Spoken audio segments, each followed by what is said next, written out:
नमस्कार मित्रों, मैं शेखर कानपुर से एक बार फिर भारतवर्ष में आप सभी का बहुत बहुत स्वागत। आज बात करते हैं जिहादी वुड की, जिसकी जानकारी हम सभी लोगों को होनी चाहिए।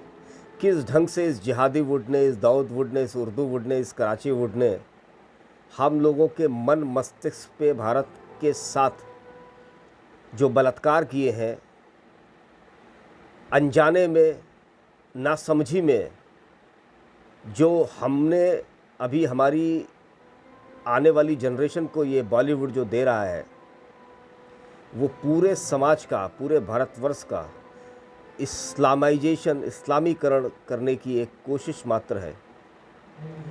केवल पिक्चरों को बायकॉट करने से काम नहीं चलेगा, पूरे बॉलीवुड को ख़त्म करने का प्रण लेना पड़ेगा हम सब भारतीयों को। प्रण लेने से पहले मैं आपको कुछ तथ्य बताता हूँ, जो तथ्य सुन के आप चौंक जाएंगे और आपको शायद अपने ऊपर शर्म आएगी।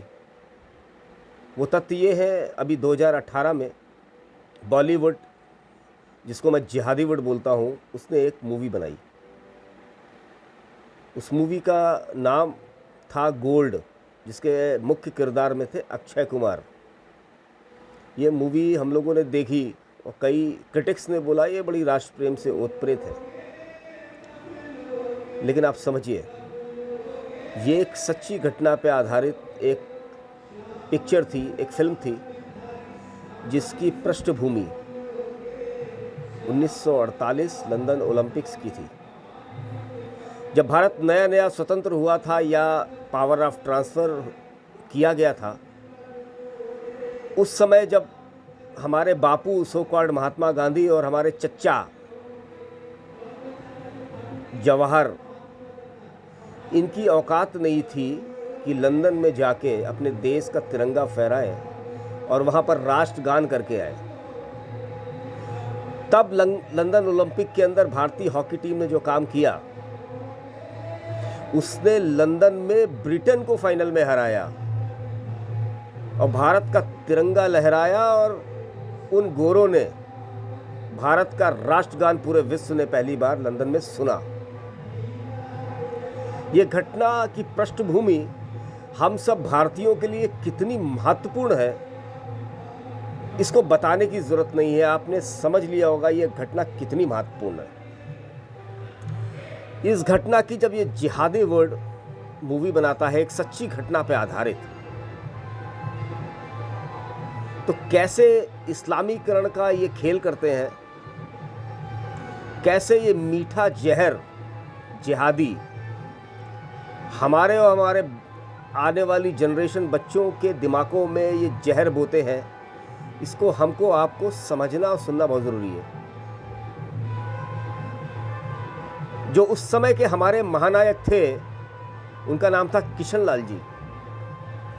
किशन लाल जी उस समय भारतीय टीम के कप्तान थे, जिनकी पिक्चर आपके पीछे चल रही है। और उस समय के एक और महानायक थे, महानायकों के महानायक थे, वो थे भारतीय टीम के कोच एन मुखर्जी, जिनकी गाइडेंस के अंदर भारत ने ये गोल्ड मेडल जीता था।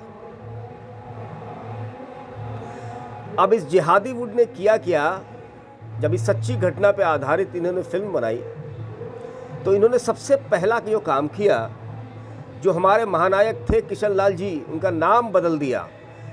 वो फिल्म में किशन नायक का जो रोल कर रहा है व्यक्ति, उसका नाम है इश्तियाक हरा टिड्डा जिहादी।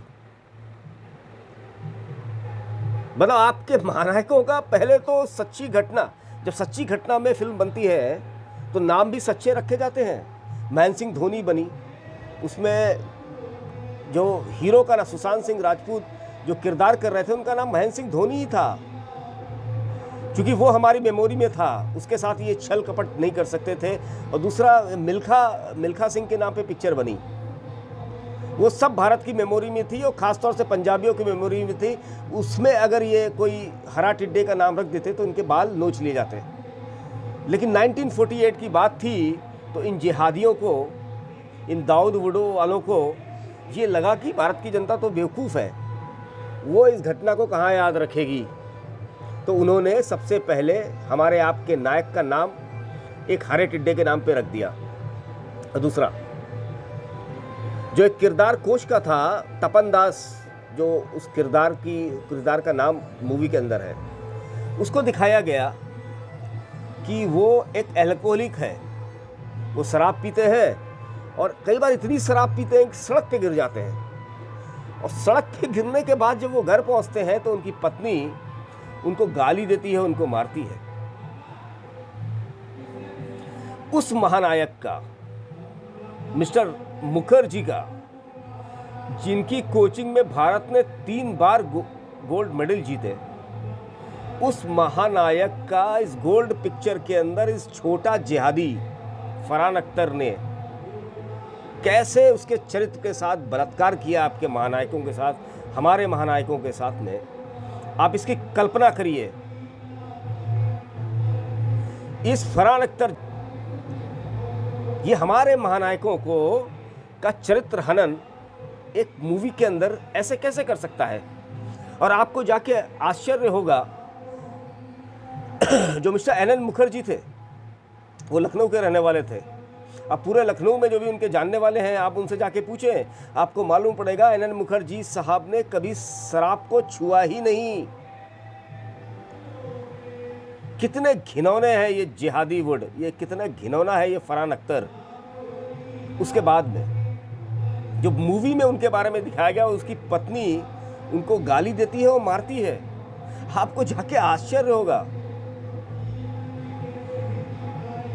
एनएन मुखर्जी साहब ने जीवन भर वो अविवाहित रहे, उन्होंने अपना पूरा जिंदगी हॉकी को समर्पित कर दिया, उन्होंने कभी शादी नहीं करी।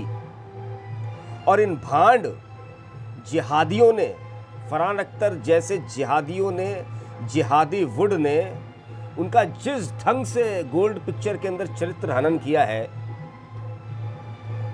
आप समझिए। जिन्होंने भी ये पिक्चर थिएटर में जाके देखी है, हमने, आपने या हमारे आपके बच्चों ने, वो जब वो मूवी देख के लौटेंगे, वो फिल्म देख के घर लौटे होंगे, तो वो हमारे महानायकों की कौन सी तस्वीर अपने मन में लेके लौटे होंगे, इसकी कल्पना कर सकते हैं आप। ये चरित्र है हमारे जिहादी वुड का, ये चरित्र है इन घटिया मक्कार भांडों का, ये चरित्र है इस फरहान अख्तर का। हमारे महानायक एनएन मुखर्जी के साथ में और हमारे महानायक किशन लाल जी के साथ में, जिसका नाम बदल के उसको इश्तियाक बना दिया। आप समझिए, ये समझने का समय है। केवल मूवी बायकॉट करने से अब नहीं चलेगा। इस पूरे जिहादी वुड को और जहां पर हम लोग नहीं पहुंच पाए हैं, वहां तक भी पहुंचना पड़ेगा। उसके बाद में एक मित्रों मूवी आई थी जो मुझे भी मैंने भी कई बार देखी, चक दे इंडिया। और चक दे इंडिया बहुत ही पॉपुलर मूवी थी, बहुत लोगों ने देखी और सबको लगा ये तो बड़ी राष्ट्रभक्ति वाली मूवी है। बट जब आप इसके अंदर जाएंगे, ये भी एक सच्ची घटना पे आधारित थी। वो सच्ची घटना क्या थी? भारत के एक गोलकीपर थे मिस्टर मीर नेगी। वो अद्भुत गोलकीपर थे, विलक्षण गोलकीपर थे। वो एक बार उनका पाकिस्तान से हॉकी का मैच होता है और भारत गोलकीपिंग के चक्कर में मैच हार जाती है। तो यहाँ का एक समाजवादी का कोई व्यक्ति है, रघुराज शायद उनका नाम, मुझे याद नहीं है, उन्होंने एक आंदोलन छेड़ दिया कि ये तो पाकिस्तान का दलाल है, ये तो पाकिस्तान से मिला हुआ है। ये पूरी राजनीतिक भूमिका जब भारत में इन समाजवादियों ने बनाई, तो उससे कुंठित होके नेगी साहब ने भारतीय टीम से रिज़ाइन कर दिया। जब उन्होंने रिज़ाइन किया, उसके बाद दोबारा जब उन्होंने हॉकी के अंदर एंट्री करी, तो उन्होंने भारतीय महिला हॉकी टीम को कॉमनवेल्थ के अंदर मेडल दिलवाया। ये उसकी असली पृष्ठभूमि है। अब ये जिहादी वुड इस पृष्ठभूमि के ऊपर पिक्चर बनाता है, फिल्म बनाता है, और उस फिल्म में जो असली महानायक है, जो असली नायक है, मिस्टर नेगी साहब, उनका नाम पहले बदल के कबीर खान करता है। फिर हरा टिड्डा नायक बनाता है। ये जितने भी जिहादी वुड है हरे टिड्डों को नायक बनाएंगे, आप इसको ध्यान रखिएगा।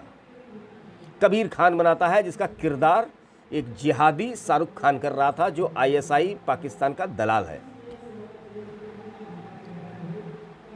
और ये मूवी हम लोगों ने बड़े चाव से देखी, हमें लगा ये राष्ट्रभक्त की मूवी है, लेकिन ये क्या खेल कर रहे थे, या ये क्या प्रपंच रच रहे थे भारत और सनातनी और हिंदुस्तान के खिलाफ। इसको हम सब लोगों को इसको माइन्यूट तरीके से समझना चाहिए। और उस पिक्चर के जो असली नायक थे मिस्टर मीर नेगी, उसकी जगह इन्होंने एक खान को, एक हरे टिड्डे को नायक बनाया। उसके बाद इस मूवी को देखने के बाद अगर मैं अपने विवेक से सोचूं या अपने ज्ञान से सोचूं, तो उसमें दो मैसेज बहुत क्लियर थे। एक मैसेज ये था दुनिया को ये बताना कि भारत के अंदर मुसलमानों को शक की निगाह से देखा जाता है। अबे क्यों नहीं देखे, तुम काम ही ऐसा करते हो। शक की निगाह से देखा जाता है। दूसरा, भारत के अंदर ये जिहादी वुड के अंदर जो भी फिल्म्स बनेंगी, उसका नायक या महानायक हरा टिड्डा होगा, वो जिहादी ही होगा। तो इन सब चीज़ों को हम सभी लोगों को बहुत गौर से देखने की ज़रूरत है। ये हमारी बात नहीं है, ये आपकी बात नहीं है, ये हमारे आने वाले बच्चों की, आने वाले जनरेशन्स की बात है। इस बॉलीवुड को केवल लाल सिंह चड्ढा या इन सब पिक्चरों का बायकॉट करने से नहीं चलेगा। इस बॉलीवुड को गड्ढा खोद के इतना गहरा, उसमें मट्ठा डाल के इस बॉलीवुड को दफन करना पड़ेगा।